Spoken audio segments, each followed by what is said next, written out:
Indian economic updates.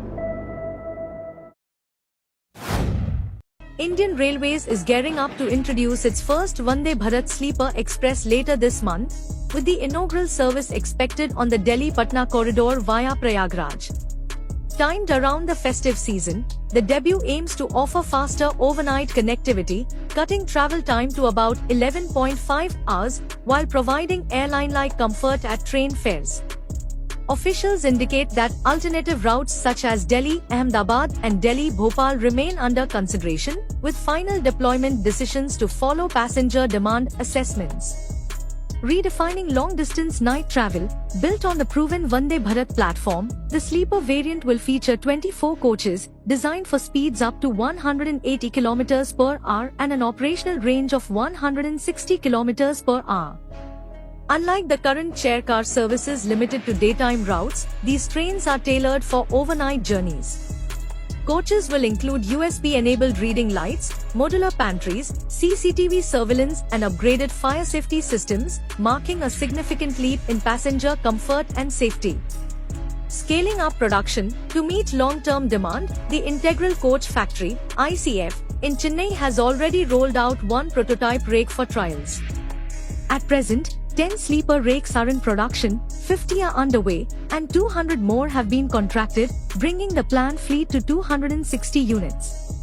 This expansion builds upon the success of the existing 150 Vande Bharat chair car services, which remain among the most popular daytime trains nationwide. Rising occupancy and demand, Indian Railways data shows sustained growth in patronage, with Vande Bharat trains achieving 102% occupancy in FY 2024-25 and rising further to 105% in Q1 FY 2025-26. Responding to this trend, the Railways is also extending existing routes with 20 coach configurations on 7 high-demand corridors, reflecting the surge in intercity travel preferences.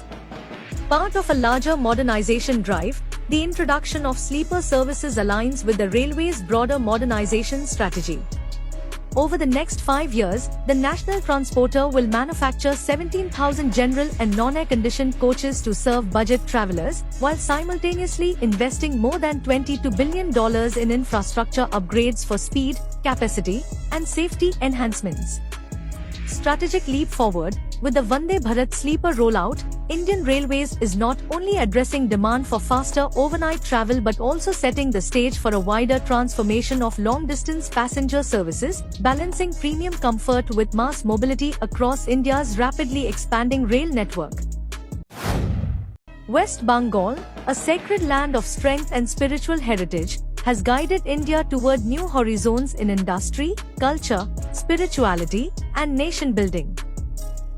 The central government is continuously accelerating infrastructure innovation and investment here. The development of Bengal is the foundation of India's future. During the past decade, the Government of India has achieved substantial advancements in port connectivity, inland water transport, and railway development. At the national level, various initiatives in the shipping sector have led to eightfold growth in cargo handling on national waterways, doubling of port capacity, a 22-fold increase in national waterways, nearly threefold deployment of ferries, and the implementation of 11 new legislations. Recently, the cabinet approved a 70,000 crore rupees shipbuilding package, marking a major and decisive step in this sector. In the same direction, projects related to the development of waterways and ports worth approximately 4,000 crore rupees have been implemented in West Bengal, including public-private partnership projects at Kolkata and Haldia docks. Additionally, two new public-private partnership projects worth 1,040 crore rupees have recently been launched. In the rail sector, India has achieved historic momentum. With an average construction pace of nearly 9 km per day, 34,500 km of new railway lines have been built. Track electrification has reached 99.2%. Under the Amrit Bharat Station scheme, 1,300 railway stations are being redeveloped, including 101 stations in Bengal. Over the past decade, West Bengal's average annual railway budget has tripled. Across the country, 164 Vande Bharat Express trains are operational, of which 18 services run in West Bengal. On the historic land of West Bengal, under the leadership of Prime Minister Shri Narendra Modi, this momentum of development is being further expanded and accelerated through new projects. One such project is the extended port gate system being developed at Balagad on the Hooghly River, located 83 kilometers from Kolkata city. An inland waterways terminal, a road overbridge, and state highway connectivity are key components of this project. This project will create new employment opportunities at the local level and accelerate economic development across the region. In the same sequence, an electric catamaran is being launched. Constructed with special aluminum, the catamaran can comfortably accommodate up to 50 passengers in air-conditioned cabins. The operation of the catamaran will help reduce traffic pressure on roads. The inauguration of the new railway line project between Jairambati and Mainapur will provide better rail connectivity to Bankura, nearby regions, and major pilgrimage sites. Additionally, a new passenger train service between Jairambati and Mainapur, along with the flagging off of 3 Amrit Bharat Express trains by the Prime Minister, marks a moment of great joy for the people of West Bengal. These projects represent a commitment to connect West Bengal's potential, hard work, and talent with national development. This is a major step towards a developed India and a prosperous West Bengal. India and the European Union have concluded nearly 2 decades of negotiations by agreeing to a landmark free trade agreement, FTA, that officials on both sides have described as one of the most consequential trade pacts of the 21st century. Signed on 27 January 2026 in New Delhi, the deal, branded by EU leaders as the mother of all deals, is set to reshape bilateral economic relations and recalibrate global trade dynamics at a time of shifting geopolitical and commercial currents. The agreement, still subject to legal ratification processes in the Indian Parliament, the European Parliament, and among EU member states, aims to liberalize trade in goods and services, substantially reduce tariffs, deepen regulatory cooperation, and facilitate investment and mobility. If fully implemented, expected by early 2027, the FTA will link 2 of the world's largest markets, encompassing roughly 2 billion consumers and nearly a quarter of global GDP. At its core, the India-EU Trade Pact focuses on tariff liberalization, market access, and structural regulatory alignment. Under the terms agreed, tariffs on over 95 to 97% of goods traded by value between India and the EU are slated for elimination or steep reduction. For European exporters, this represents annual savings of up to 4 billion euros in duties, while Indian exporters will see preferential access to markets where they previously faced tariff barriers.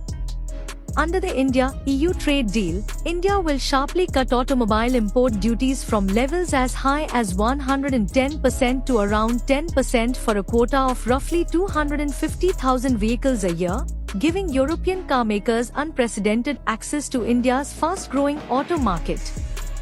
The agreement is also set to benefit Indian automakers and component makers by easing entry into the EU, boosting exports of vehicles, parts, and electric mobility components. Lower duties on advanced European machinery and technology are expected to support manufacturing upgrades, improve safety standards, speed up the shift to electric and green vehicles, and, through regulatory cooperation and mutual recognition of standards, reduce compliance costs while attracting greater European investment. Import duties on wines and spirits are to fall from around 150% to roughly 20 to 40% over time, signaling broader liberalization in high-value consumer segments. The pact also eliminates tariffs on machinery, chemicals, pharmaceuticals, processed foods and a range of industrial and consumer goods. On the Indian side, textiles, leather goods, footwear, gems and jewelry, chemicals and marine products are expected to benefit from preferential or zero-duty access to the EU market, helping Indian exporters compete more effectively with established low-cost producers in Asia. Beyond goods, the agreement covers services, investment protection, regulatory cooperation and professional mobility, seeking to ease trade in finance, telecom, business services and transport, with mutual recognition of standards. A key element is climate cooperation, including a €500 million EU grant to help India decarbonize industry and align with the Carbon Border Adjustment Mechanism (CBAM). Both sides have emphasized cooperation on standards, digital trade, data flows and intellectual property, reflecting shared interests in 21st century commerce. The government, led by Commerce Minister Piyush Goyal, has described it as a milestone in trade policy, stressing strong safeguards for sensitive sectors such as agriculture alongside new opportunities for manufacturing and services. It has underscored measures to protect farmers, including excluding key farm products from major tariff cuts, allowing extended phase-out periods, and retaining safeguards against import surges, while continuing domestic support through subsidies and standards. Observers characterize the deal as more than a commercial pact. It is a strategic statement in a world grappling with trade tensions, tariff escalations, and a rebalancing of supply chains. Internationally, the agreement has triggered unease among several trade partners. The United States, then under former President Donald Trump, publicly expressed disappointment, viewing the EU's deepening economic alignment with India as undermining Washington's push for an America-centric trade architecture. For India, the FTA represents a key plank in its broader economic diplomacy, aimed at reducing dependence on any single market and diversifying export destinations. With high US tariffs and protectionist policies challenging Indian exporters in recent years, access to the EU, historically India's largest goods trading partner, is seen as a vital opportunity to sustain export growth and create jobs in export-oriented sectors.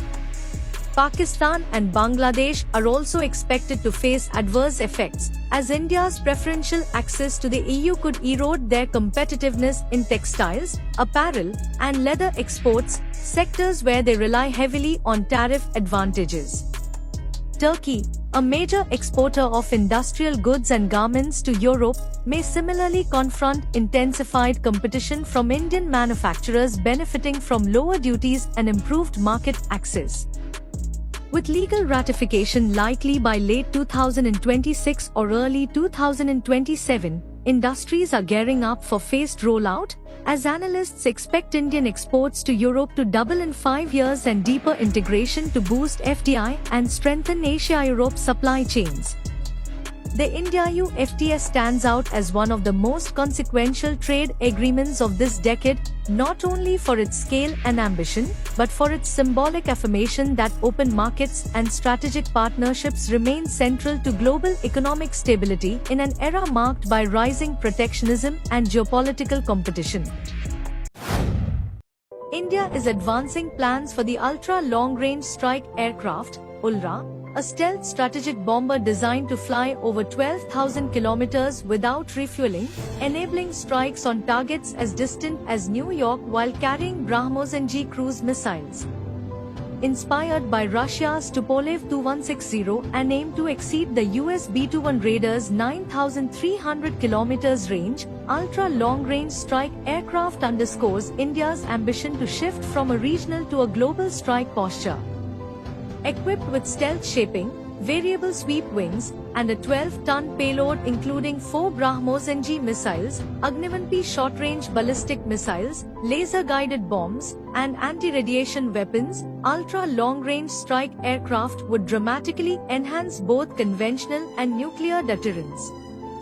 Development is led by Defence Acquisition Council, Defence Research and Development Organisation, Hindustan Aeronautics Limited, and Aeronautical Development Agency, with technology dialogues underway with Russia and France, covering airframe design, avionics, stealth coatings, and high-thrust engines like the GE-414 or NK-32. With prototype flight targeted between 2030 to 2035, ultra-long-range strike aircraft would complete India's nuclear triad, offering both survivability and global reach beyond land-based missiles and submarines. This leap reflects India's strategic pivot, from defending borders to shaping deterrent posture across continents.